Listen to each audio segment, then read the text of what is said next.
Bonjour et bienvenue dans cette nouvelle vidéo. Aujourd'hui, je vais vous expliquer la fibre optique jusqu'à la maison. En anglais, c'est FTTH, Fiber to the Home. Alors, depuis le SRO, c'est le sous-répartiteur optique. Généralement, il est placé dans la rue. À son tour, elle est alimentée par le NRO. Le NRO, c'est le nœud de répartition optique. Généralement, c'est l'opérateur télécom. Si demain vous allez demander un abonnement en fibre optique, le technicien va vous amener chez vous, à votre maison, depuis le SRO qui est placé dans la rue, un câble fibre optique plus une boîte de raccordement optique. Généralement, c'est similaire au tiroir optique. C'est une petite boîte qui sera installée dans votre maison ou bien dans votre appartement. Le routeur Wi-Fi, c'est selon l'abonnement. Si vous allez acheter un abonnement avec le routeur Wi-Fi gratuitement, donc vous allez le voir gratuitement. Sinon, vous allez l'acheter séparément de l'installation de fibre optique. Alors l'opérateur télécom va vous donner le câble fibre optique plus la boîte de raccordement qui va être installée à l'intérieur de votre maison ou bien de votre appartement ou bien de votre villa. Voilà, donc on a deux parties, la partie SRO c'est l'opérateur, plus la partie maison, c'est votre appartement. Et donc le schéma synoptique de raccordement, c'est qu'on voyait sur l'écran. Les débits, généralement les débits de fibre optique, ils commencent par 12 mégabits et ils finissent par 200 mégabits en passant par 20 mégabits, 50 mégabits, 100 mégabits et 200 mégabits. Généralement, 12 mégabits, c'est pas quelque chose qui est bien, c'est moyen. 20, c'est bien. 50, à partir de 50, donc c'est pour le téléchargement, bien sûr des vidéos et pour le streaming, les applications IPTV. Donc, on aura un très bon signal sans problème. Voilà, donc généralement, c'est les débits de fibre optique et chaque débit, bien sûr, correspond à un montant mensuel qui sera payé à l'opérateur télécom.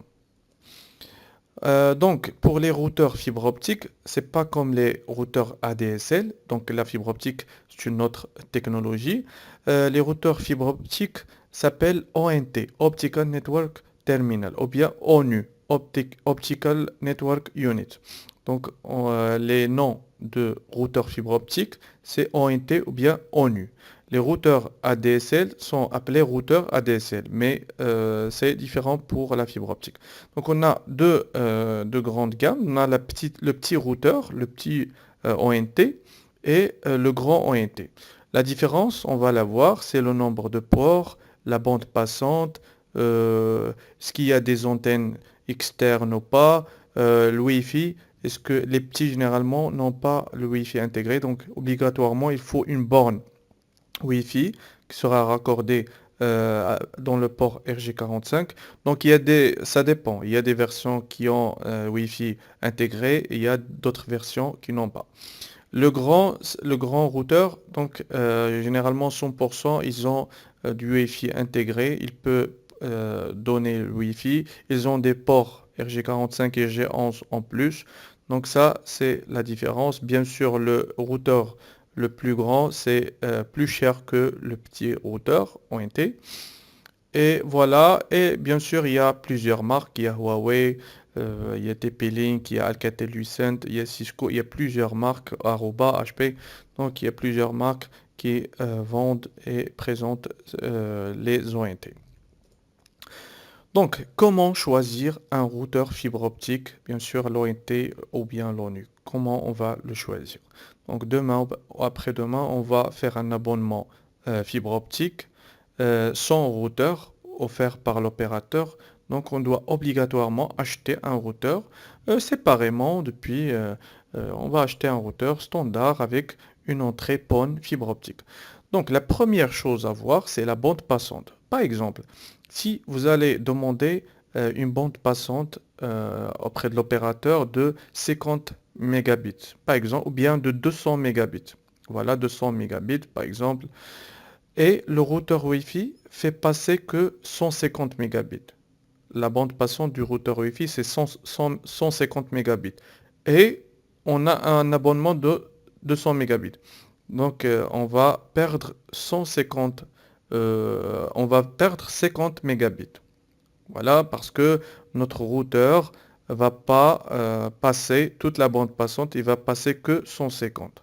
Voilà, donc il faut bien choisir la bande passante selon, bien sûr, la bande passante d'entrée. Il faut bien choisir la bande passante du routeur, du ONU, selon la bande passante de l'entrée. Par exemple, si on a une bande passante, on a demandé une bande passante de 100 mégabits, il faut un routeur qui a une bande passante supérieure à 100 mégabits. 200, 300, généralement c'est 300, 600, 1200, voilà, c'est les bandes passantes. Et si on a une bande passante par exemple de 200 mégabits, la plus grande bande passante, c'est bien d'avoir un routeur avec une très grande bande passante. Le nombre de ports RG45, c'est pour brancher bien sûr les PC, l'IPTV, et les autres équipements Ethernet. Voilà, donc généralement il y a 4 ports RJ45 pour le routeur catégorie, le grand routeur, et pour le petit routeur, c'est un port RJ45. Donc si vous avez par exemple, si vous allez brancher d'autres équipements, il faut opter pour le grand routeur. Le nombre de ports RG11, c'est très important, c'est pour brancher les téléphones analogiques. Les ports RJ45, c'est pour brancher les téléphones IP. Voilà, il faut faire très attention. Si vous avez des téléphones analogiques, donc il faut opter pour le grand routeur. Il a des ports RJ11 pour ne pas perdre le téléphone analogique.